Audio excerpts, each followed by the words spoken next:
मेरे नाम में जो दिव्य कीर्ति है उसका संबंध मतलब मेरी चॉइस से नहीं है, मेरे फैमिली से है, परिवार से है। मैं जिस परिवार से हूँ वो परिवार आर्य समाज को मानता है और आर्य समाज की एक विशेषता है कि वो जाति व्यवस्था को खारिज करते हैं।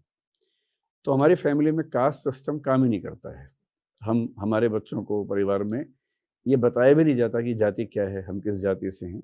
तो वो परंपरा कम से कम 3 पीढ़ियों से चली आ रही है। जो मेरे पेरेंट्स की जनरेशन थी, उस जनरेशन में बहुत सारे लोग साहित्यकार हैं। मेरे पिताजी भी साहित्यकार हैं। उनको हरियाणा के साहित्य अकादमी से कई अवार्ड्स मिले हैं, कई उपन्यास लिखे हैं उन्होंने। तो उस समय उन साहित्यकार परिवार के लोगों में एक राय बनी कि बच्चों के हम कास्ट नेम तो नहीं लगाएंगे, तो क्यों ना कुछ मौलिक सा नाम रखें जो साहित्यिक सा हो। तो ऐसा हमारे पूरे खानदान में 3-4 परिवारों में हुआ।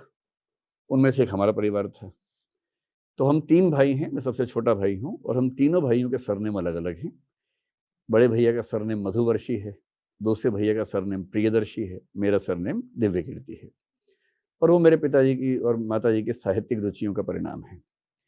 जब मैं छोटा था तो मेरा नाम जब सरनेम लगाया गया तो चक्रवर्ती लगाया गया था। बाद में मेरे पिताजी को ये रियलाइज़ हुआ कि बंगाल में ये एक कास्ट नेम है, तो क्योंकि वो बंगाल में कास्ट नेम है और फिर कास्ट वाली फीलिंग ना आने लगे और क्षेत्रीय अनुभूति ना होने लगे कि बंगाल से मैं हूँ, तो फिर उन्होंने सोचा कि इसको बदलें। और तब मेरे एक मामा जी जो हंसराज कॉलेज में प्रोफेसर थे उस समय, डॉक्टर प्रशांत उनका नाम था, अब वो नहीं हैं। उनके बच्चों के नाम में दिव्य कीर्ति लगा हुआ था, तो उनसे बोरो करके हमने मतलब मेरे पिताजी ने मेरे नाम को विकास दिव्य कीर्ति किया। और 10th क्लास से पहले की बात है तो मेरे सारे सर्टिफिकेट्स में, मेरे पासपोर्ट में, मेरे ड्राइविंग लाइसेंस में नाम विकास दिव्य कीर्ति ही है। ये रखा हुआ नाम नहीं है, ये मेरा ओरिजिनल और लीगल नेम है। ये केवल शौक से रखने वाला नाम नहीं है, यही मेरा वास्तविक नाम है और इसमें मेरी कोई भूमिका नहीं है। ये मेरे पेरेंट्स का दिया हुआ एक उपहार है मुझे। मेरी बड़ी चाहत थी कि आपसे कभी इस तरीके से रूबरू हो पाऊँ अरे और वो वाह! आज मौका मिल गया मेरे को जोश टॉक्स के थ्रू। तो जी। सर मेरा एक सवाल ये है आपसे कि आपको लेकर के ना बहुत सारी भ्रांतियाँ फैली हुई हैं कि आपने यूपीएससी क्लियर किया था, आईएएस बने, फिर छोड़ दिया और मतलब वो जितनी बार आप डिटेल में जाते हो ना सर्च करने के लिए वो नई-नई बातें निकल के आती हैं कि अच्छा नहीं उन्होंने कभी क्लियर किया नहीं, कभी कुछ जैसे एक कोट था मैंने कहीं पे पढ़ा था, किसी टीचर ने मुझसे कहा था कि ये ना मुखर्जी नगर में सिर्फ वही जाते हैं जो खुद आईएएस नहीं बन पाते। हुँ। तो मेरे को आपसे जानना था क्योंकि अब ये मौका मिला है तो बिल्कुल सीधा मैं आपसे ही जानना चाहता हूँ। ठीक भी है, जब कोई दुविधा हो तो पूछ ही लेना चाहिए। ये बात सही है कि पिछले कई दिनों से ऐसी बातें मैं भी सुनता हूँ कि ऐसी अफ़वाहें हैं। लेकिन अफ़वाहों का समाधान कहाँ करूँ, कैसे करूँ? तो मैंने कई साल के संकोच के बाद पहली बार पिछले साल एक इंटरव्यू दिया ललन टॉप को। उन्होंने भी ये सवाल मुझसे पूछा। आपने शायद वो देखा नहीं होगा क्योंकि मैंने उसमें इसका जवाब दिया हुआ है। जब उन्होंने मुझसे पूछा तो मैंने इसका जवाब वहाँ भी दिया। आज फिर दे देता हूँ। हालाँकि मेरी व्यक्तिगत राय ये है कि मैं बहुत जवाब देने में यकीन नहीं रखता हूँ। किसी को मेरे बारे में गलत सोचना है, तो मैं उसको पूरा मौका देता हूँ कि वो सोचे, ना कि मैं उसको जवाब दे के उसको मतलब मैं क्यों उसको उसकी मौलिक कल्पनाओं से मुक्त कर दूँ, अगर उसकी कल्पनाएँ हैं, उसको मज़ा आ रहा है सोचने में और यदि मेरे बारे में 4 गलत बातें बोलने से उसकी खुशी बढ़ रही है, उसका हैप्पीनेस इंडेक्स बढ़ रहा है, तो मैं क्यों उसकी खुशी कम करूँ? लेकिन हाँ, सच ये है कि 1996 में जब मैं करीब 22 साल के आस-पास का था, पहला अटेम्प्ट दिया था, मेरा सिलेक्शन पहले प्रयास में हो गया था यूपीएससी में। मैंने ललन टॉप में बताया था कि मेरा रोल नंबर क्या था, 97484 रोल नंबर था, 96 का अटेम्प्ट था, 384 रैंक मेरा आया था।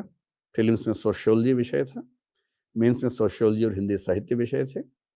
अगर आप इससे और ज़्यादा जानना चाहें, तो मुख्य परीक्षा में मेरे हिंदी साहित्य में 343 नंबर थे, जीएस में 321 नंबर थे, सोशियोलॉजी में 247 थे, निबंध में 112 थे और इंटरव्यू में 156 नंबर थे। और और क्योंकि पहला अटेम्प्ट था उसकी याद रहती है ज़हन में। कुल 1169 नंबर आए थे, 384वां रैंक आया था। क्योंकि मैं माइल्ड नॉक नहीं पाया गया था उस मेडिकल टेस्ट में, तो मुझे सीआईएसएफ की सर्विस नहीं मिल पाई थी असिस्टेंट कमांडेंट की। फिर मुझे सीएसएस नाम की एक सर्विस, सेंट्रल सेक्रेटरीड सर्विस, जो होम मिनिस्ट्री काडर मुझे मिला था। मेरी जॉइन करने की इच्छा नहीं थी, तो मैंने जॉइनिंग 1 दिन लेट की थी, 1 जुलाई के बदले 2 जुलाई को की थी। इस मूड से की थी कि रिज़ाइन करना ही करना है और जल्दी ही फिर ऐसी स्थितियाँ बनी, कुछ मेडिकल प्रॉब्लम भी मुझे फ़ील हो रही थी ऑफ़िस काम करने में। तो मेरे ख़्याल से मैंने 8-10 महीने शायद काम किया होगा फिर रिज़ाइन कर दिया। जिस दिन परिवार में सब लोग सहमत हो गए, उन्हें ये भरोसा हो गया, वैसे भरोसा हमेशा रखते थे मेरे ऊपर, उन्हें जब ये भरोसा हो गया कि ठीक है, उसूल वही है कि एक ही ज़िंदगी है, सारे प्रयोग उसी में करने हैं, उसी में प्रयोग करना है, उसी को जीना है। ये चांस तो है नहीं कि एक में प्रयोग करें दूसरी को जिएँगे। तो जो नौकरी अच्छी नहीं लग रही तो फिर मैं क्यों उसको ढोता? तो फाइनली उसको मैंने छोड़ दिया। फ़िलॉसफ़ी में एक दार्शनिक है सार्त्र नाम के, जीन पॉल सार्त्र, बहुत प्रसिद्ध आदमी हैं। उनका कहना है कि मनुष्य की पूरी कहानी उन निर्णयों से बनती है जो वो लेता है, और आप कितना भी समझदारी से फैसला करेंगे, कभी ना कभी थोड़ा बहुत रिग्रेट उस फैसले को हो ही जाता है, क्योंकि हर फैसले के दोनों पक्ष होते हैं ना, फ़ायदे भी नुकसान भी होते हैं। पर मैं ईमानदारी से कह रहा हूँ कि ये मेरे जीवन का शायद अकेला बड़ा फैसला है जिसका रिग्रेट मुझे आज तक एक सेकंड के लिए भी नहीं हुआ। मैं नौकरी छोड़ के इस दुनिया के सबसे सुकून वाले इंसानों में से एक हूँ, और मुझे इतना भी दुख नहीं है कि मैंने नौकरी को छोड़ दिया।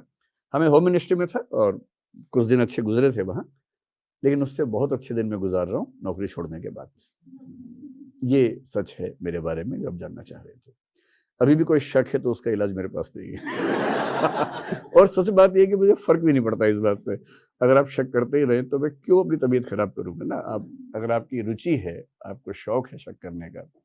मुझे कुछ लोगों ने बताया कि कुछ लोगों का रोज़गार आजकल ये बन गया है कि मुझ पर शक करना, संदेह करना। मैं इसी में खुश रहता हूँ कि मेरे बारे में बात तो कर रहे हैं, और परेशान तो वो हैं जिनके बारे में कोई बात नहीं करता। बात तो हो रही है कम से कम, तो वही ठीक है। तो अगर कोई आपसे पूछे, आप कह देना कि मैंने भी ये कठिन सवाल पूछा था पर इसका जवाब मिल गया, और जो तथ्य मैंने आपको दिए आप उसकी जाँच सीबीआई से करवा सकते हैं। और इन